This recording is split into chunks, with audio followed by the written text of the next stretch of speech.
Hello dear students, this is the third video that's going to help you prepare the topic experimental techniques from your chemistry O-level syllabus. The separation and purification technique that we are going to discuss in this video is filtration. We have discussed earlier that before we go for a particular separation technique we need to understand the nature of the mixture. अगर आपके पास एक ऐसा mixture है जिसमें solid liquid में mix हुआ है, for example sand mixed in water, तो इस तरह के मिक्सचर को अलग करने के लिए आप फिल्ट्रेशन करते हैं। फिल्ट्रेशन के लिए सबसे पहले तो आपको एक फ़िल्टर पेपर चाहिए होता है। आप फ़िल्टर पेपर की कोन बनाकर उसको फ़िल्टर फनल में फ़िक्स कर देते हैं। फिर इस फ़िल्टर फनल को जो है आप एक कोनिकल फ्लास्क में लगा देते हैं।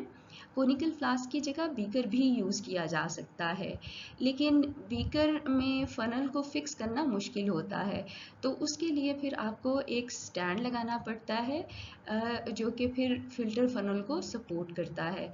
तो इस डायग्राम में जो सेटअप लगाया गया है उसमें कोनिकल फ्लास्क यूज़ की है जिसमें बहुत आसानी से ये फ़िल्टर फनल फिक्स हो जाती है। फ़िल्टर पेपर को हमने फिक्स कर लिया फ़िल्टर फनल में, और फ़िल्टर फनल को जो है हमने फिक्स कर दिया है कोनिकल फ्लास्क में। अब नेक्स्ट स्टेज में आप अपने मिक्सचर को पोर कर देंगे फ़िल्टर पेपर के ऊपर। चूँकि लिक्विड पार्टिकल्स बहुत छोटे होते हैं तो वो फ़िल्टर पेपर में से गुज़र कर कोनिकल फ्लास्क में इकट्ठे होना शुरू हो जाते हैं। तो मिक्सचर का वो कंपोनेंट यानी कि लिक्विड कंपोनेंट जो फ़िल्टर पेपर में से गुज़र कर फ्लास्क में इकट्ठा हो जाता है उसका नाम फिल्ट्रेट रखा जाता है, और सॉलिड इनसॉल्युबल कंपोनेंट जो फ़िल्टर पेपर के ऊपर रह जाता है उसे रेजिड्यू का नाम दिया जाता है। आपके लिए ये दोनों टर्म्स को याद रखना बहुत इम्पॉर्टेंट है। आइए अब फिल्ट्रेशन से related concept checking questions discuss कर लेते हैं। Our first question is copper 2 sulfate crystals are blue. They are made by adding an excess of copper 2 oxide to sulfuric acid. The mixture is heated and stirred. The mixture is then filtered and the filtrate is allowed to evaporate, leaving blue crystals. Why is filtration necessary? Option A, to remove soluble impurities. Soluble impurities तो filtrate में चली जाएंगी। Option B, to remove sulphuric acid. ये देखिए question ही में बता दिया गया है that copper 2 oxide is used in excess. वो इसीलिए एक्सेस में ऐड किया जाता है so that no unreacted sulphuric acid is left behind. सारे का सारा सल्फ्यूरिक एसिड जो है वो यूज़ हो जाए। Option C is to remove blue crystals. तो ब्लू क्रिस्टल्स तो बनती ही तब हैं जबकि हम फिल्ट्रेट को एवेपोरेट कर लेते हैं। Option D is to remove unreacted copper 2 oxide. ये बात बिल्कुल ठीक है क्योंकि हमने बिगनिंग ही में कॉपर 2 ऑक्साइड को एक्सेस में डाला था, तो अब जितना भी अनरिएक्टेड इनसॉल्युबल कॉपर 2 ऑक्साइड है उसको हम फिल्टर कर लेंगे। तो ऑप्शन डी हमारा ठीक आंसर बनती है। हमारा नेक्स्ट क्वेश्चन है a student makes aqueous copper 2 chloride by adding excess copper 2 carbonate to dilute hydrochloric acid. What is the next step in the method in the formation of solid copper 2 chloride. हमारा ये question भी previous question की तरह का है, लेकिन यहाँ पर बनने वाला सॉल्ट और रिएक्टिंग बेस और रिएक्टिंग एसिड जो है वो डिफरेंट हैं। बिगनिंग में मेंशन कर दिया गया है कि एक्सेस बेस को ऐड किया गया है एसिड में, तो ऑप्शन ए इज़ क्रिस्टलाइजेशन।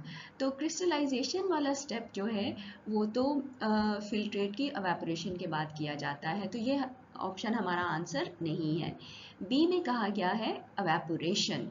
तो सॉल्युबल सॉल्ट बनाने के लिए एवेपोरेशन वाला काम तब किया जाता है जब आपने फिल्ट्रेशन कर ली है और फिर आप फिल्ट्रेट को एवेपोरेट करते हैं, तो ये भी हमारा नेक्स्ट स्टेप नहीं बनता।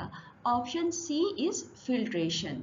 ये ऑप्शन हमारा आंसर बनता है क्योंकि बिगनिंग में एक्सेस बेस जो है वो एसिड में डाली गई है, तो फिर उसको फिल्टर आउट कर लिया जाता है ताकि हमारे पास बनने वाला सॉल्ट जो है वो प्योर हो।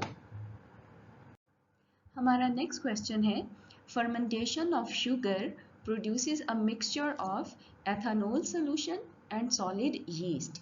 How is the solid yeast removed from the mixture. तो ये वाला क्वेश्चन तो बहुत ही आसान है। यहीं से हमें पता चल गया है कि हमारे मिक्सचर में लिक्विड पार्ट है और सॉलिड पार्ट है, तो हमें इनको अलग करने के लिए फिल्ट्रेशन करनी होगी, तो इसलिए ऑप्शन सी हमारा आंसर बनती है। हमारा नेक्स्ट क्वेश्चन एक स्ट्रक्चर्ड क्वेश्चन है और इस तरह के क्वेश्चंस जो हैं वो आपके पेपर 2 या पेपर 4 में आते हैं। क्वेश्चन है, a sample of soil is shaken with distilled water. Draw a diagram to show the filtration apparatus used to separate the soil from the solution obtained by shaking the soil with distilled water. On your diagram, label the filtrate, the residue. ये question 3 marks का है, तो इसका मतलब है कि आपकी diagram में फिल्टर पेपर, फिल्टर फनल और कॉनिकल फ्लास्क तो दिखाई देनी ही चाहिए, लेकिन साथ ही साथ जो है तीनों लेबल्स भी डायग्राम में होने चाहिए। यहाँ पर आपका फिल्ट्रेट का लेबल आ जाएगा और फिल्टर फनल और फिल्टर पेपर के लेबल्स तो पहले ही डायग्राम में हैं। Our next question is also a structured question. A student continues to add calcium carbonate into dilute nitric acid until it is in excess. Soluble salt बनाने का तरीका है ये। The student then removes the excess calcium carbonate by filtration and collects the aqueous calcium nitrate. State the general term given to a solution collected from filtration. तो इसका answer तो बहुत ही आसान है, यानी कि filtrate. I hope this video was helpful too. Thank you.